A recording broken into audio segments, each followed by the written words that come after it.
Hello and welcome to another video. Today is gonna be the second Q&A video. I got so many questions I could do, I think 2 or 3 more.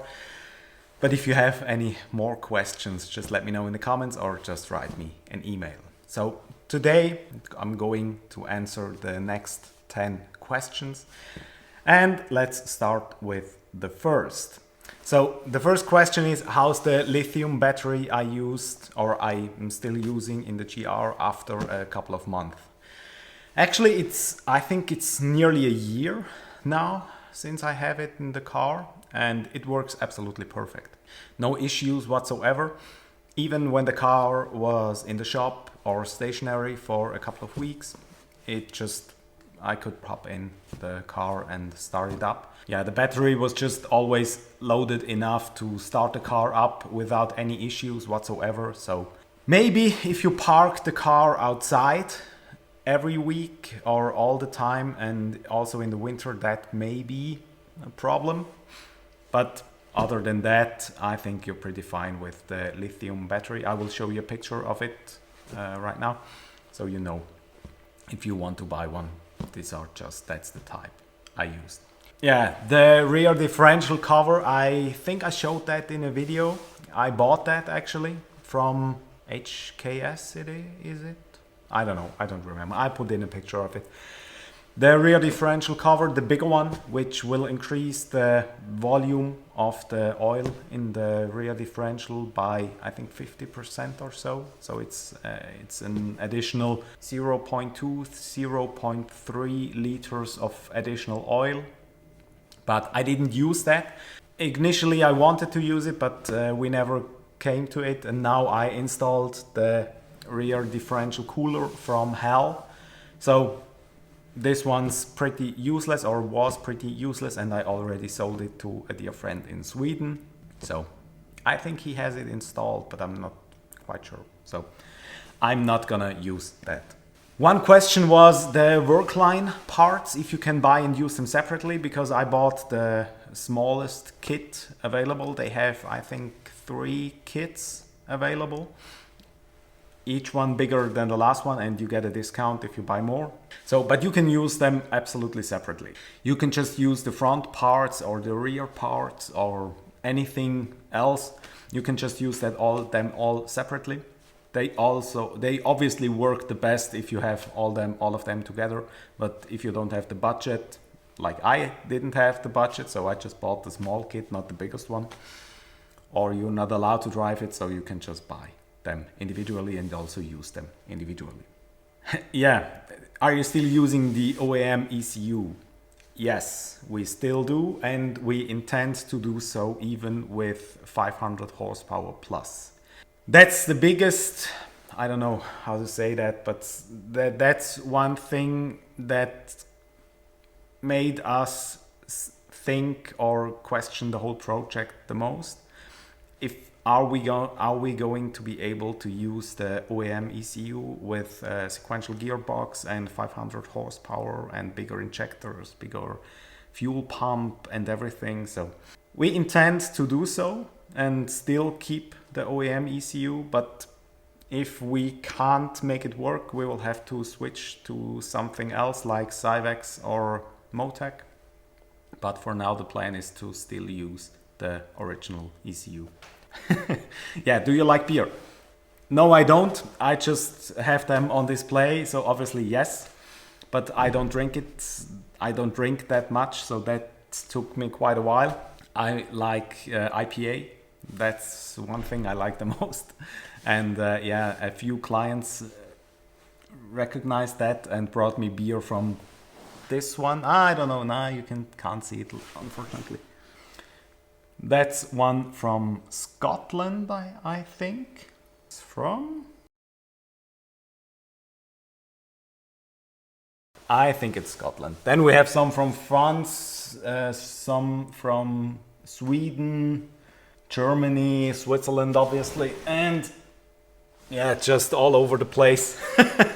And I still have a lot of them left, so I will add to that collection every week, most likely, or every month at least. So one question was what parts can cause problems on the GR? Actually, in stock form, not that much. So it's really on a stock car there aren't that much problems. There were a few with overboost just at the beginning. They fixed that, I think, with a software update.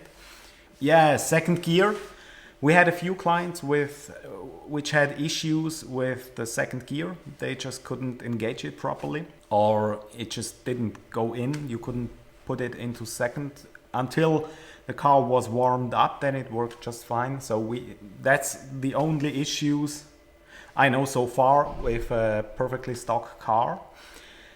Then when you go to the racetrack, you will occur, or there will happen certain things, or you will find out some problems, like one is the brake piston seals can melt. I will put the picture in it where one guy happened to do so. Some titanium shims helped prevent that as well. So that's one of the issues. Then the turbo oil drain pipe is also an issue. But I heard it happened also on stock cars with stock downpipe. I don't know about that. I just know two people who had issues with that, which used a aftermarket downpipe. And the biggest problem with the aftermarket downpipes are at least the ones who don't have the additional bracket like the stock one has. The problem is, yeah, the turbocharger has no mounting brackets. So it's on one side, it's supported by the exhaust, and the other side, the header. One side is from the header, and the other side is from the downpipe. And now if you have a downpipe which doesn't have the bracket here, it's just hanging, the downpipe is just hanging to the turbo, and the turbo is just hanging by the header. So not obviously ideal. So you need to have a downpipe which has the bracket in here, so the turbo is supported from both sides. Otherwise the drain pipe of the oil, which is at the lower part, can break, and it can spill oil all over the car and the engine bay, which can cause fires, and fires are never good for cars. So if you buy an aftermarket downpipe, make sure you get one with the additional bracket on top, like the HJS downpipe has, for example, just like the stock one has. So that's basically the only issues. Yeah, oil gets too hot on the racetrack, the one from the engine, the one from the rear differential as well, it can overheat.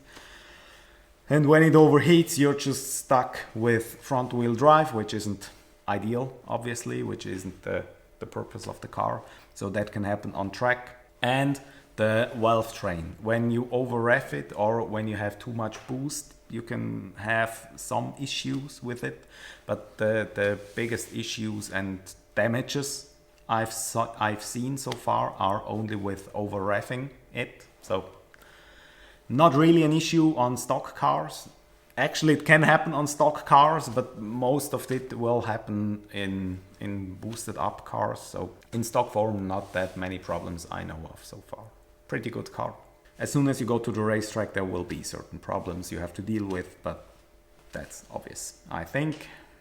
Then what oil are you using, and what do you think about Mobil 1 0W40 or Motul 300V 5W40?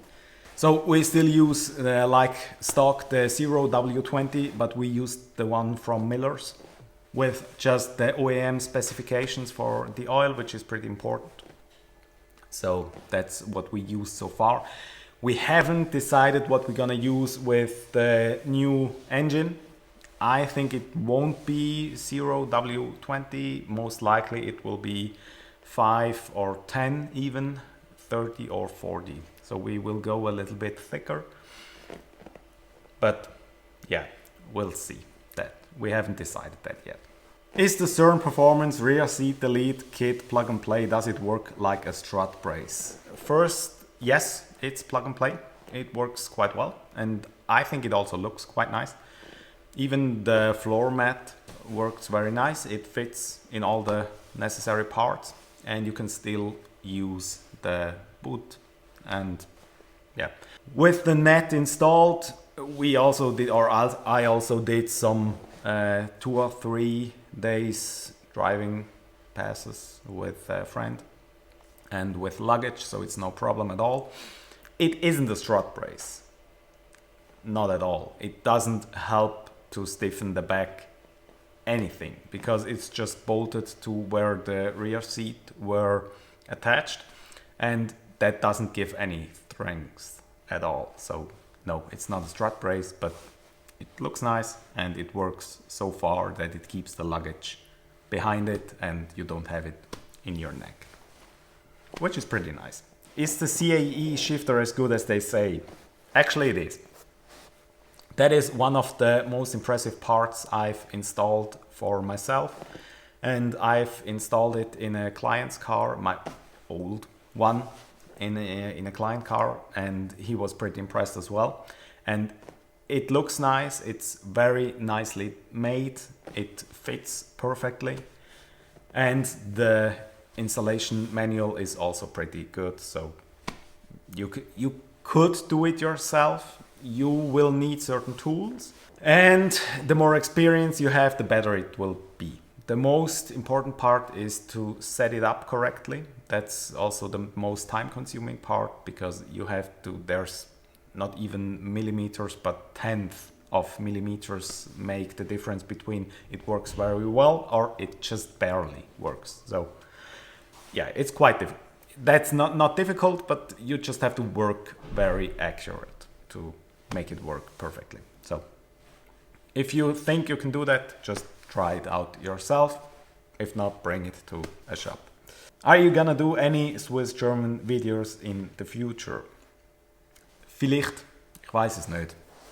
Vielleicht wird es mal wieder Videos geben in Schweizerdeutsch, but I don't know if I'm gonna do any videos in Swiss-German, because I would have to do them also in English, because most of the viewers are not or non-Swiss German speaking guys, even most people in Switzerland, or some people at least in Switzerland, don't speak Swiss German, they speak French or Italian.